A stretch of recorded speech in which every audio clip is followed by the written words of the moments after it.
Shalom, nous en sommes à notre troisième étude de l'introduction du Shmoneh Prakim de Maïmonide et nous avons commencé à comprendre pourquoi est-ce que le traité de Avot, Maseret Avot, est tellement important. Et Maïmonide nous a amené ici une citation de Bava Kama, du Talmud, dans lequel il est dit que pour devenir chassid, pour devenir vertueux, il faut accomplir les commandements, les instructions de Maseret Avot. Et dans notre dernière étude, nous avons vu qu'en fait, il y a trois options différentes. Ben Adam la Makom, Ben Adam la Chavero, Ben Adam la Tzmo, c'est-à-dire la relation entre l'homme et Dieu, entre l'homme et son prochain et l'homme et lui-même, qui se traduisent par trois traités différents du Talmud. La relation Ben Adam la Makom entre l'homme et Dieu se réalise à travers le traité de Berachot. La relation de l'homme envers son prochain, la Chavero, se réalise dans le traité de Nezikin. Et la relation de l'homme envers lui-même, Ben Adam le Atzmo, se réalise à travers Maseret Avot. Et je voudrais insister sur un petit point qui est développé par le Maharal de Prague dans son introduction à Maseret Avot.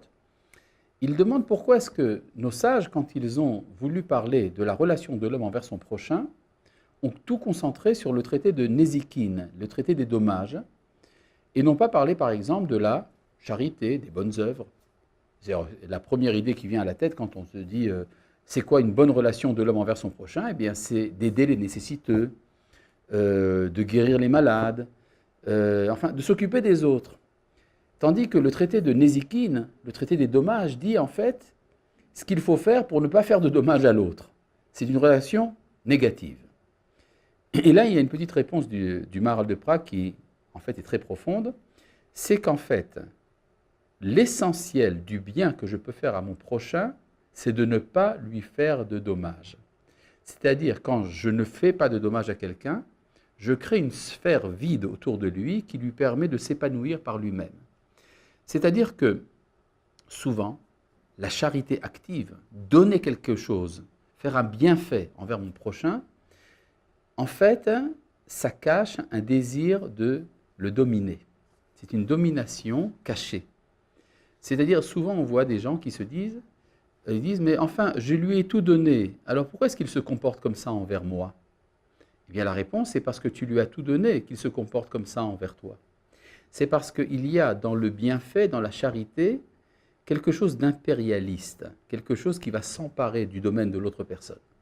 Tandis que lorsque je permets à la personne de s'épanouir, j'empêche le dommage d'accéder à lui, c'est là qu'il devient véritablement autonome.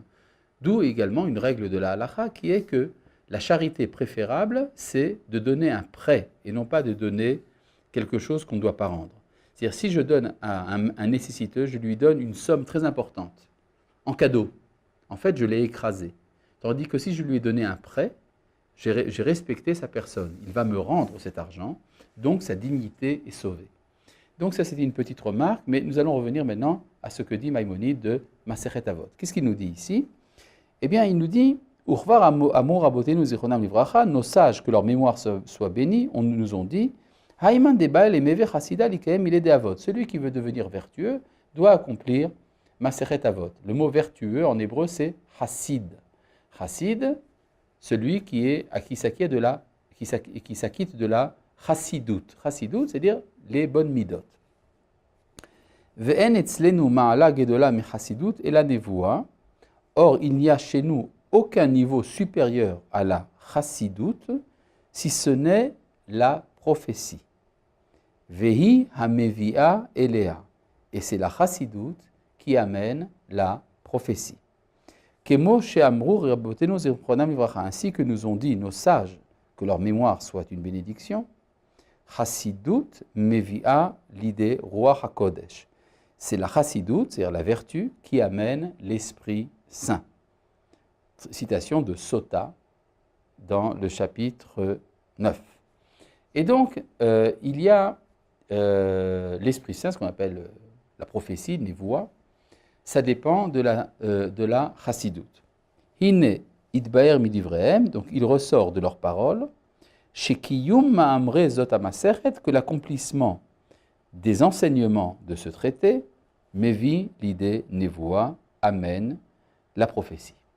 Ce qui veut donc dire que Maseret Avot, c'est un cours de prophétie en 5 chapitres. 5 ou 6 chapitres, ça dépend de la division. En tout cas, donc, il suffit d'accomplir tout ce qui est écrit dans Maseret Avot, c'est promis, vous avez la prophétie, vous devenez prophète. Ah bon, c'est intéressant.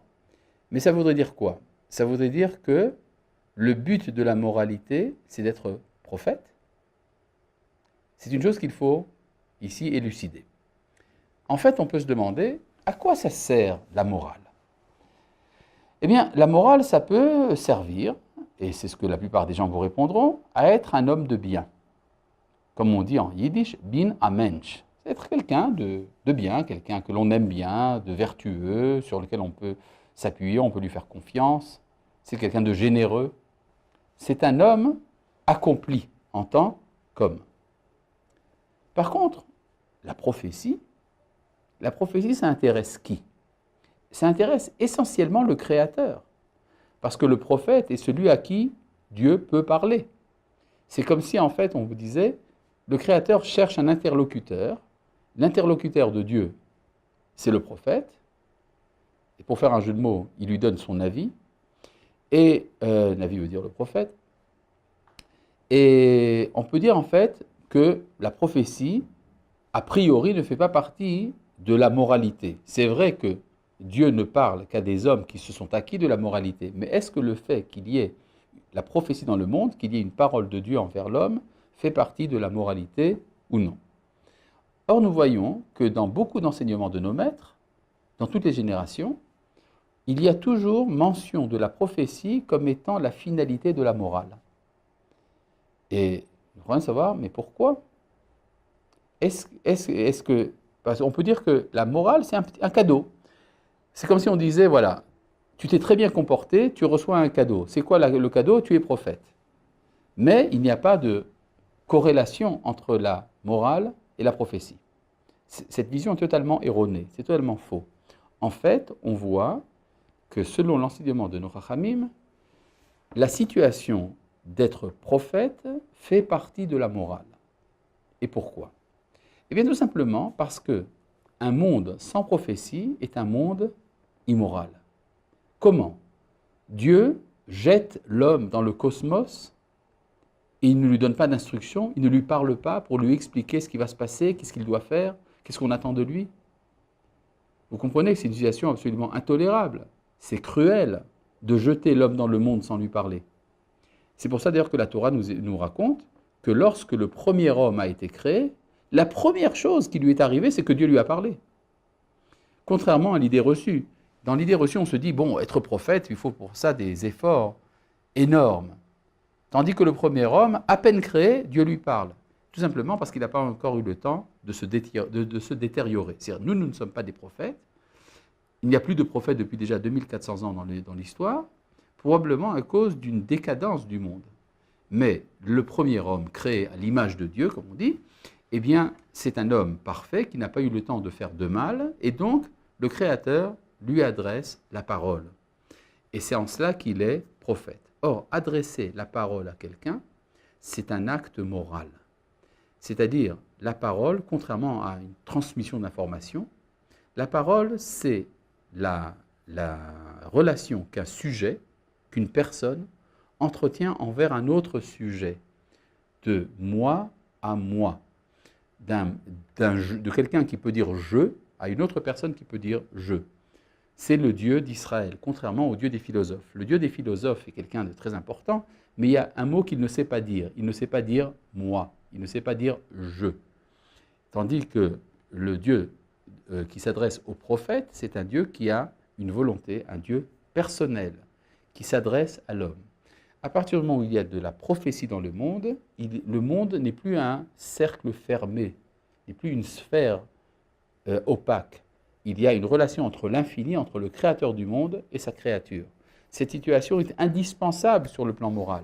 Donc si vous voulez, un homme, je dirais à la limite, qui n'est pas prophète, est un homme immoral, dans l'absolu, du point de vue du judaïsme. Or, c'est assez problématique ce que je viens de dire là, parce que ça fait déjà 2400 ans que nous sommes sans prophète. Ça veut donc dire que nous sommes dans une situation anormale sur le plan moral. Nous tous, y compris moi qui vous parle.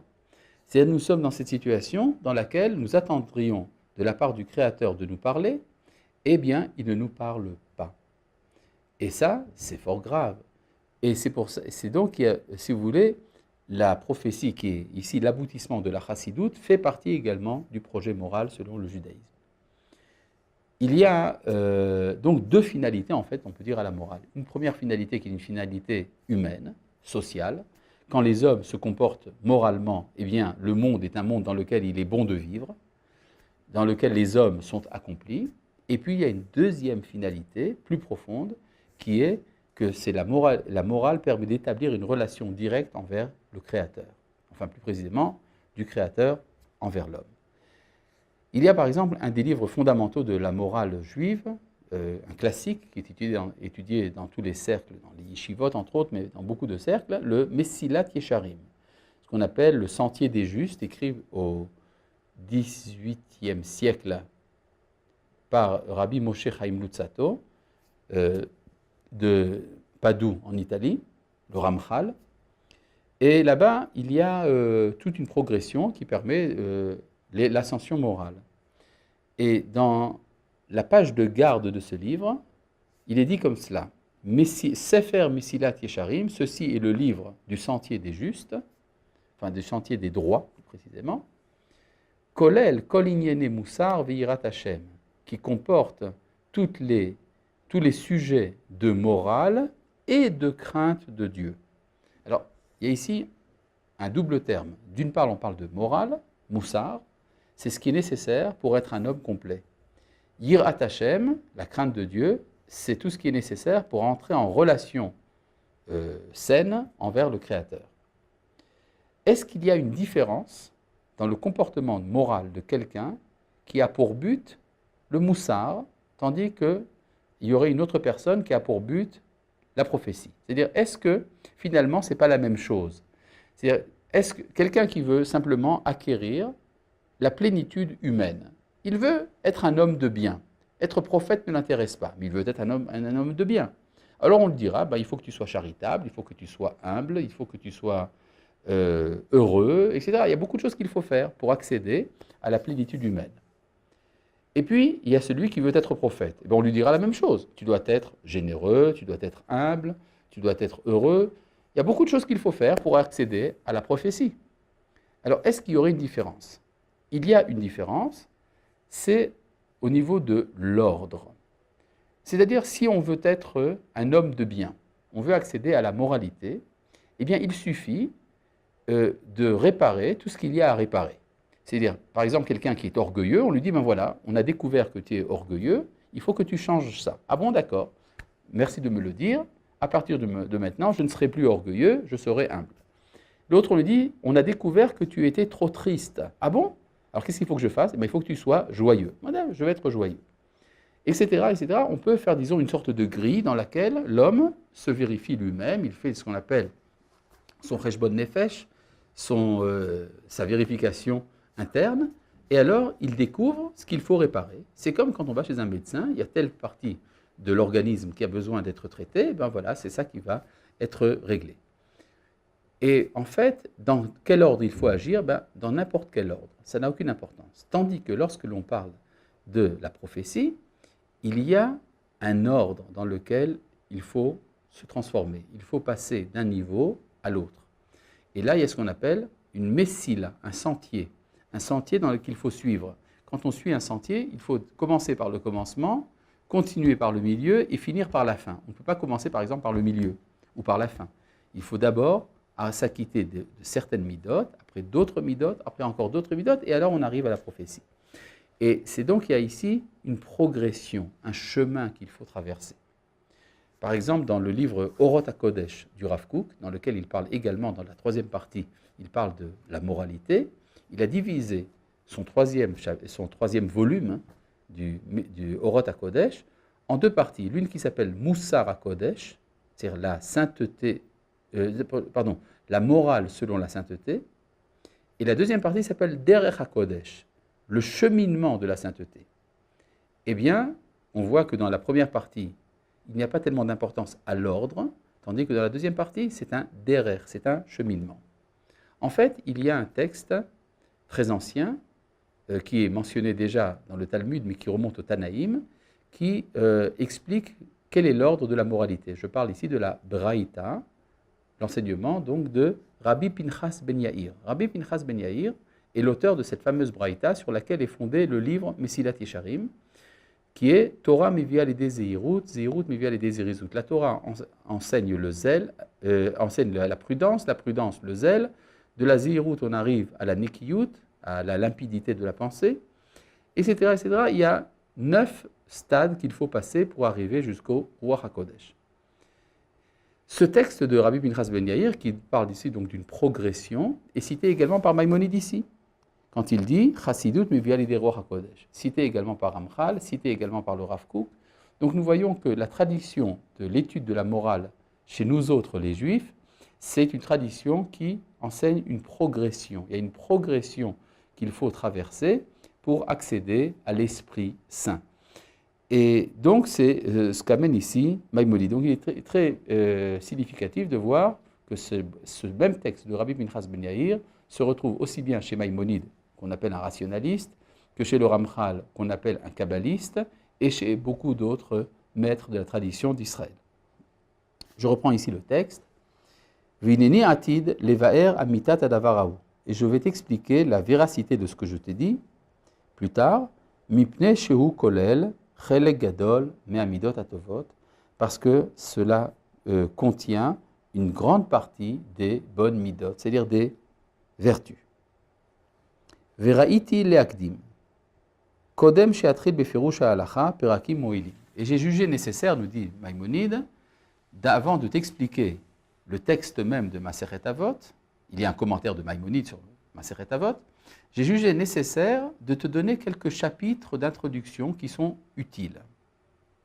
Yedar mehem ha'adam akdamot, qui donneront au lecteur des prémices. Veyulo gamken mavo mafteach, ils lui serviront d'introduction et de clé. Bema she'ani atid lefaresh, dans ce que je vais commenter. C'est-à-dire, Maïmonide nous dit, nos chachamim, dans Masechet Avot, nous ont donné les conclusions, une sorte de Shulchan Aruch, si vous voulez. C'est-à-dire, ils nous ont dit ce qu'il faut faire. Mais quel est le fondement théorique? Sur quoi est basé l'enseignement de la morale? Quelle est la conception du monde, la conception de l'être humain, en général, qui est la base de la morale? Ça, nos chachamim ne l'ont pas expliqué. Et c'est pour ça que Maïmonide a jugé nécessaire d'écrire le Shmoneh Prakim, le livre que nous étudions, parce que c'est un livre qui nous donne les fondements théoriques de la morale. Et donc, c'est toute une étude que nous allons devoir entreprendre grâce à Maïmonide, qui se base sur des sources de nature différente, et cela, nous en parlerons donc la prochaine fois. Shalom.